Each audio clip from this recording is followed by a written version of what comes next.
Hi, it is currently 3:30 Michigan time, and we are on our way to Chicago to Andrew Rannells' book tour for Too Much Is Not Enough, and we're going to get to meet him and do a book signing, so I'm really excited.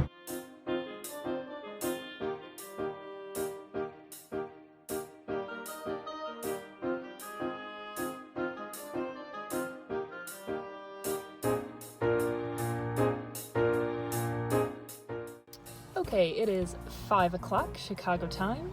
Dad and I are picnicking in the car before we walk around for a little bit, and then we're gonna go see Andrew Rannells at 7. So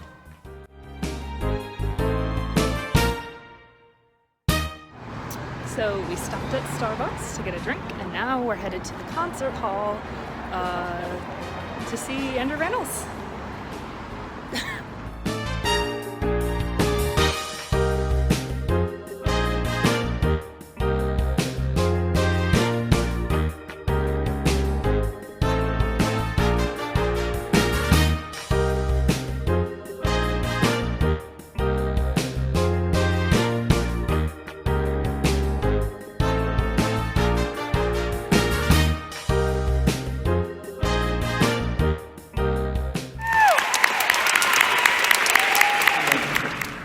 Tuesday night. It's very nice of you. Chris, thank you for being here. Two. Yes. And in your book you say that you really wanted someone taller than you in your fantasy. So, to date, you mean? Yes. So like, what's wrong with we shorter guys? Why do you need somebody? Oh, Chris, you're making this so much about you. It's insane. Specifically to Broadway. It was the pre-internet kids. So so like that, the Tony Awards was the one time a year I could see what was actually happening in New York and watch, and PBS, like the PBS great performances. Into the Woods, obviously. Sunday in the Park, obviously. But like those were the things that I could sort of obsess over, and then the Tonys once a year was this like window into everything else. We'll do like this. Okay, this is better. It's much more. Let's be crazy. Let's be crazy. So we were in Rosemont. The bit is now like part of the mall. Oh, okay. So we were in Rosemont, and I was here with Pokemon Live. And I was like, I'll come back to Chicago with something. And like a lot of shows that I did come to Chicago. I was just not with them. But now I'm here with this, so I'm very excited. Chris, we need to talk. No one likes every photo of them. What are you talking about?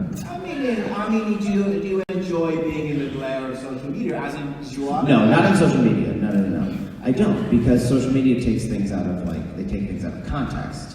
So you can curate your own life, which most people do, but you cannot, in other people's eyes, you can't control that. So I don't love it. Yeah. Is that a fair description of your life? And B, how do you feel about it? Like, because in other words, the more famous part strikes me as not all that great. Sure. The less famous part, probably not all that great either. But where you are now, Are you giving me a C in fame? This keeps getting better. No, I feel like I am the amount of famous that people feel like they know me and can approach me, and which is very nice. I will be honest, sometimes people approach it very inopportune times. I had someone once come up to me and said, I saw you at a Broadway show and you were very rude. And I said, what Broadway show? And they told me, and they said, I came up to you in the lobby, and I said, oh yeah, because I was fighting with my boyfriend. And I was like, and just like a quick tip on social cues, if I'm screaming at someone, maybe don't ask for a photo. Just like a quick tip. Like if someone's actively shouting, Kerry Washington is like throwing a water glass, don't go up to her. Now is not a good time to ask for the selfie. So that's where I am. No, I mean, it's more than I ever expected, quite frankly, because I really, my goal as a kid, and my goal as a young adult was to work on Broadway, and I really just wanted to be a Broadway actor, and I'm very fortunate that some other doors had opened and I got some other opportunities, but I didn't exactly envision this for my life. I pictured sort of a more, I don't know, I'm from sort of like a very working class family, so that's the way I pictured my acting career working, is that I would get to be on Broadway, and the people that I looked up to and the people that I wanted to be were maybe not people that you know, but people who I thought were very successful, and that's really sort of what I was looking for, but I'm very grateful that other things have come about, but yeah, this is more than I ever expected. It's on! It's happening. It's Don Cheadle, Regina Hall, Showtime, Sundays at 10 or something like that. Check your local listings. Or just stream it. What about movies? Oh, Jesus Christ. No, I like doing movies. I've not done a ton of movies. That is something that, sure, I'd like to do more of, but yeah, that's not something that, like, just falls into my lap very often. Those are more fragile. They take more time putting together. And it's also, I've been very fortunate when I was on Girls, I sort of made it a priority in the hiatus to always find a Broadway show that would fit into the hiatus so that I could go back to Broadway when we weren't filming. So most of my time was spent doing another show, which I'm not sorry about. Like, that's exactly what I wanted to do. But yeah, finding stuff that fits into those windows is sometimes a little hard. I mean, do you have, like, a lot of actors have this anxiety when they're not working? You're like, oh, okay, I've got to get something straight. I mean, Yeah, totally. Still. How many do you need? 3?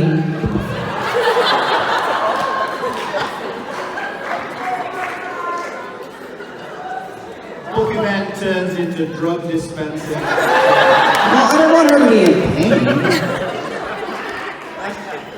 Well, there you go. That's what it is.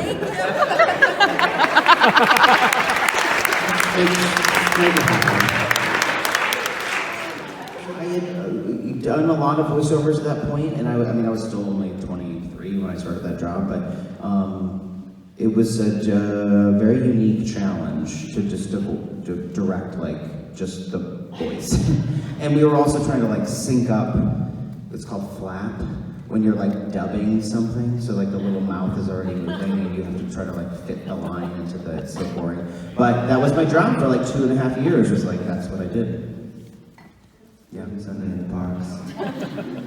All right, so last question, because all great things must come to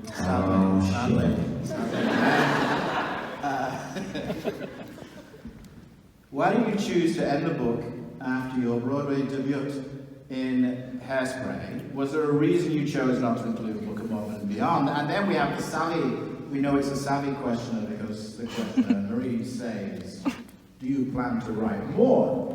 Well, I would love to write more, but as I said at the beginning, I feel like it was important to sort of stop it when I did, because at the time that was my dream. My dream was to be on Broadway, and I got to Broadway.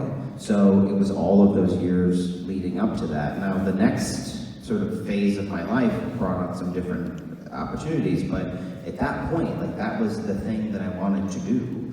So that's why I chose to stop there, because, like, that was my goal, was to do that and to be on Broadway. So I did it, and that's why I chose to stop there.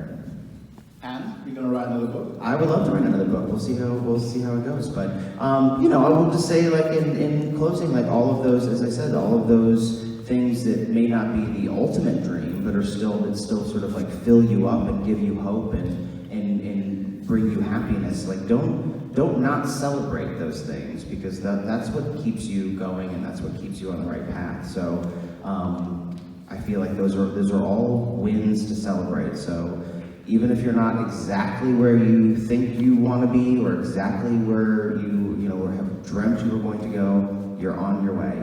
You are on your way. So don't stop. Put your hands together for Rannells. These lovely gentlemen are going to take a break for just a moment, and if you guys would stay put, I'll let you know how this is all going to work. Because we're going to go ahead and move some things around, like bodies. Go ahead. Okay, bye. I'll be right back.